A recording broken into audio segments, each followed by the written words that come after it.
I don't know that I have time to tell the story, but I can't resist. Would you like to hear this wonderful, terrific, incredible story? Okay. Well, you talked me into it, so I'll tell you the story. I want you to imagine this now. Imagine on a Saturday some years ago, this was back in the early 80s. Sit back, relax. It'll take me 7 or 8 minutes to tell the story. It's a wonderful sales story. Don't worry about the workbook. Most of it you can read on your own. If you don't finish every page, we'll do it next time. Life is not a matter of quantity, it's quality that counts. So here's the deal. It was Saturday. I had blue jeans on, t-shirt. Hard to imagine me with t-shirt and blue jeans, isn't it? I drove my car over from High Point, where I live, to a neighboring city called Greensboro, North Carolina. Well, good, then this story is going to mean something to you. I drove into a place called Pickard Imports, a car dealership that sells Mercedes and Volvos. I got out of my car, walked into the showroom. There were 7 salespeople there, all standing by the wall. Nobody bothered to talk to me except this one young salesperson. I could see all the other salespeople thinking to themselves, this young guy can't really figure out a good customer. He's obviously new. He's obviously inexperienced. And they were watching his activity. He came over to me and he said, hello, sir. How may I serve you today? I liked him already because most people say, can I help you? No, do I look like I need help? No, I don't need help, but serving, maybe I need something. I said, oh, well, I'm just looking around. He said, sir, let me just ask you a question. He said, sir, what model Mercedes do you own now?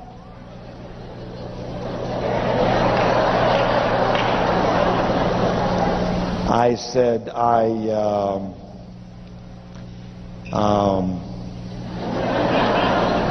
ain't got one. He said, that's funny because you look like a man who would and should have one. I was falling in love with the guy right there and then.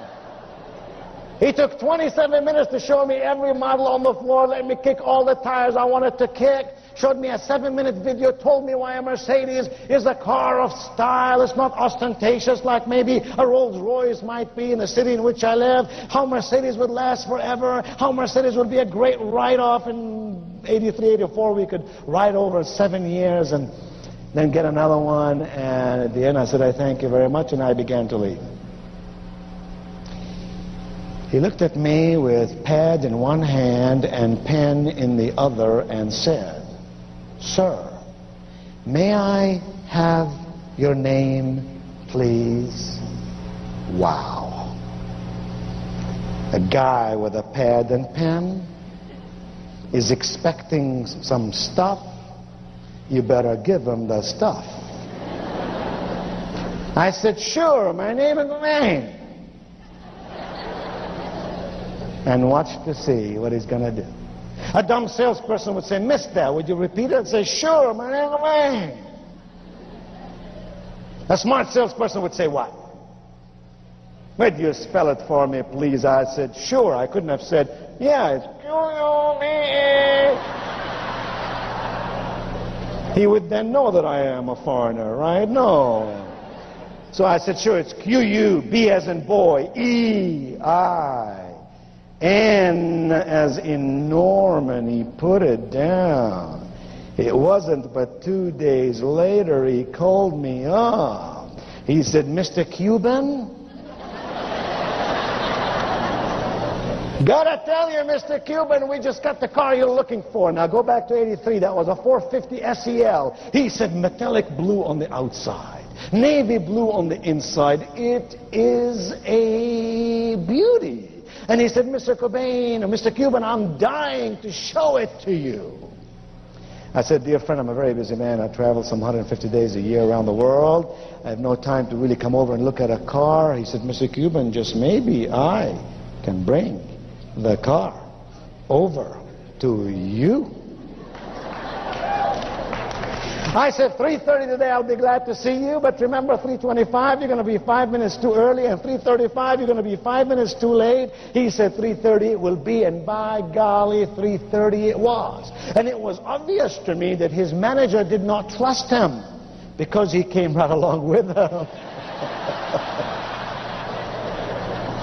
Showed me the car, let me drive it around the block. I fell in love with this machine, and I wasn't even going through midlife crisis. I took him to my office and I wrote him a check. In '83, that was $42,000. Same car today, $120,000. He picked up the money, he walked out of my office, he went into the lobby of my office. There were 4 secretaries there, strategically located, one in every corner. In a voice everyone could hear, he looked to me, he said, "Mr. Cobain, I admire you." I waved to all my secretaries to stop working, start taking some notes.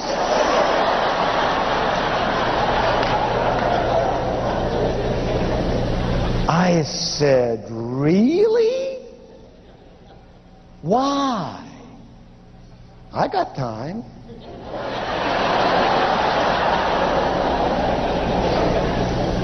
He said, "Mr. Cobain, it's not every day I work with a person who's a business person like you.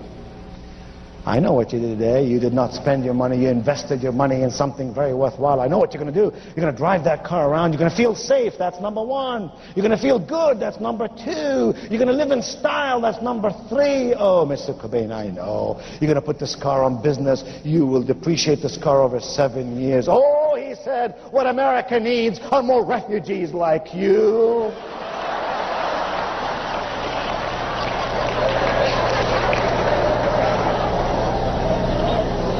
I felt like giving the guy a $10,000 tip, you know what I'm saying?